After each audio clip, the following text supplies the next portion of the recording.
नमस्ते। मैं हूं अक्षत और आजकल आपने नोटिस किया होगा कि दिन छोटे हो जा रहे हैं और रातें लंबी हो जा रही हैं।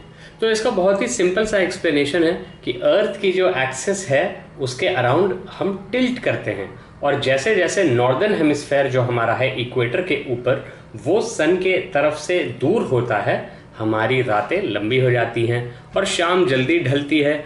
और इसी के साथ नवरात्रि का टाइम भी आ जाता है। जी हाँ, नवरात्रियां चल रही हैं। तो आप ये बोलेंगे कि नवरात्रि 9 ही रात्रि क्यों होती है?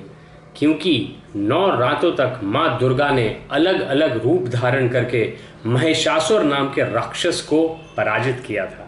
महिषासुर बहुत ही हैवी टेप किस्म का राक्षस था, उसको बहुत ही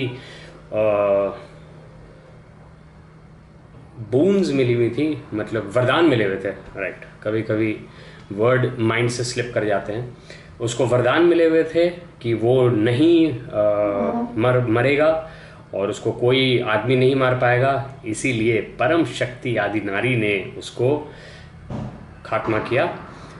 तो ब्रह्मा, विष्णु और Mahesh, the Holi Trinity of Hinduism, तीनों ने मिल के माँ दुर्गा का क्रिएशन किया और अपनी पावर्स उनको दी ताकि वो इस राक्षस को, जो कि अत्यंत आतंक मचा रहा था, उसको ख़त्म कर सकें।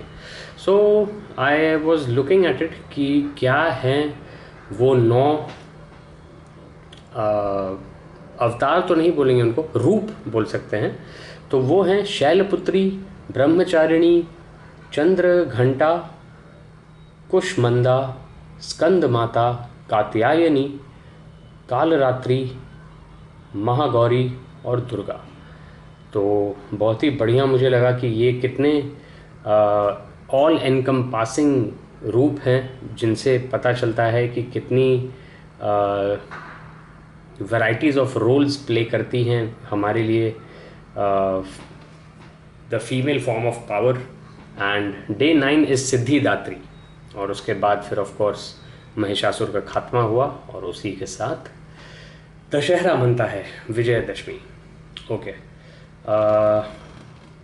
और मैं आपको कुछ बताने वाला था। हाँ, तो coming back to the point कि अर्थ की टिल्ट के कारण सीजन्स चेंज होते हैं। सितंबर में इक्विनॉक्स होने के बाद फिर अभी दिसंबर में सॉल्स्टिस आएगा, और फिर उसके बाद मार्च में फिर से एक इक्विनॉक्स आएगा, और उसके बाद फिर से जून में एक और सॉल्स्टिस आएगा। तो इन चीज़ों को रियलाइज़ करने में ह्यूमैनिटी को, मतलब हज़ारों तो नहीं लेकिन कुछ 100 साल लग गए थे, क्योंकि अर्थ की बाहर का कोई वैंटेज पॉइंट नहीं था, कोई जगह नहीं थी जहाँ से हम जैसे चांद पे जाके बैठ के हम मून को देख सकें।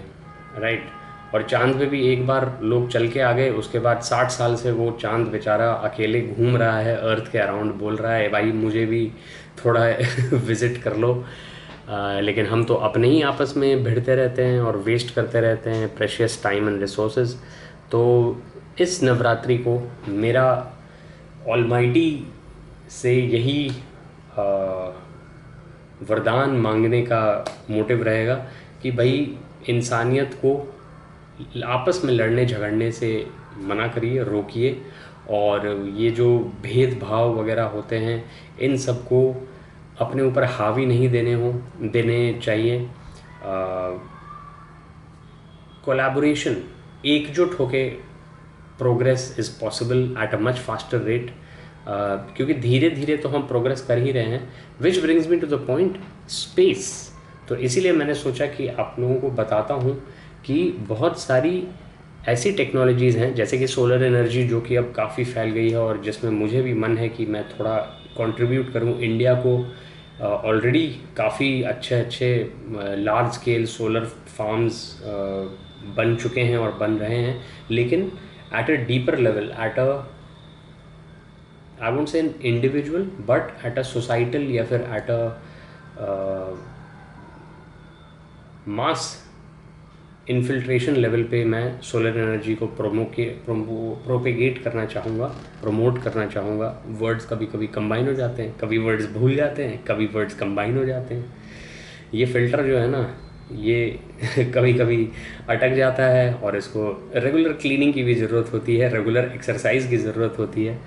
तो स्पेस के बारे में थोड़ी अपडेट्स काफ़ी, जैसे कि मैंने बोला, इंटरेस्टिंग होती हैं। जैसे कि रशिया ने एक नोआज़ आर्क टाइप का सैटेलाइट भेजा था जिस पे बहुत सारे टाइप्स ऑफ लाइफ फॉर्म्स थे, तो वो वापस अर्थ पे उतरा। फिर जो हमारा अंतरिक्ष का इकोनॉमी बढ़ रहा है इंडिया में, स्पेशली इसरो से पब्लिक प्राइवेट पार्टनरशिप करके, उसमें बहुत सारी अच्छी अच्छी कंपनीज़ अपना बहुत बढ़िया काम इवॉल्व कर रही हैं, बहुत बढ़िया रिसर्च को रियलिटी में कन्वर्ट कर रही हैं। तो बहुत ही अच्छा मुझे लगता है जब ये चीज़ें दर्शाती हैं कि पूरी इंसानियत एक literally higher level of existence पे जाने की राह पे है।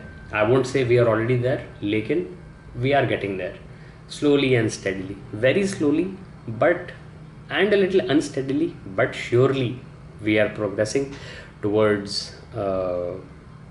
establishing lunar colonies and setting up Mars bases maybe in the next century, because these things take time no matter कितना ambitious हो एलॉन मस्क का स्टारशिप और स्पेस एक्स, लेकिन टाइम तो लगता ही है। तो 1 सेंचुरी मुझे लगता है लग जाएगा मून पे बेसिस बनाने में, जो कि ISS इंटरनेशनल स्पेस स्टेशन की तरफ परमानेंटली इनहैबिटेड होंगी, और रोबोट्स और एंड्रॉयड्स का बहुत यूज़ होगा। इसीलिए मेरी जो साइंस फिक्शन बुक है उसका नाम है N Android अवोक, and it's set 400 years from now in the future, and it's basically about earth, moon and Mars.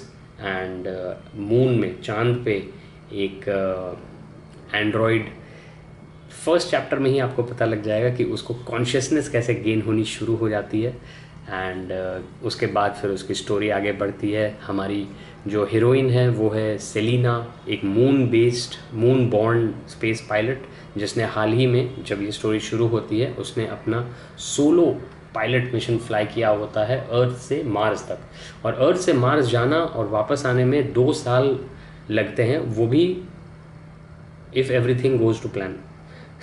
तो इसीलिए बहुत ही रिस्की है और बहुत ही एक्सपेंसिव भी है स्पेस एक्सप्लोरेशन, जिसके कारण काफ़ी जिसको बोलते हैं बैरियर टू एंट्री, वो होता है इस फील्ड में। बट जहाँ चाह वहाँ राह। तो इसी के साथ हमारी चाह यही रहेगी कि हमारी आगे की राह ऑनवर्ड्स एंड अपवर्ड्स बढ़ती रहे। And with that I wish you all a happy Navratri, happy Dussehra. आने वाली है दिवाली, उसके बाद आएगा हमारी छठ पूजा। हमारी मैं इसलिए बोलता हूँ क्योंकि मैं बिहार से हूँ, और हमें अपनी प्राचीन पावर पे वापस जाना है, लेके जाना है बिहार को। तो उसमें भी हम कोशिश करेंगे कुछ योगदान करने की।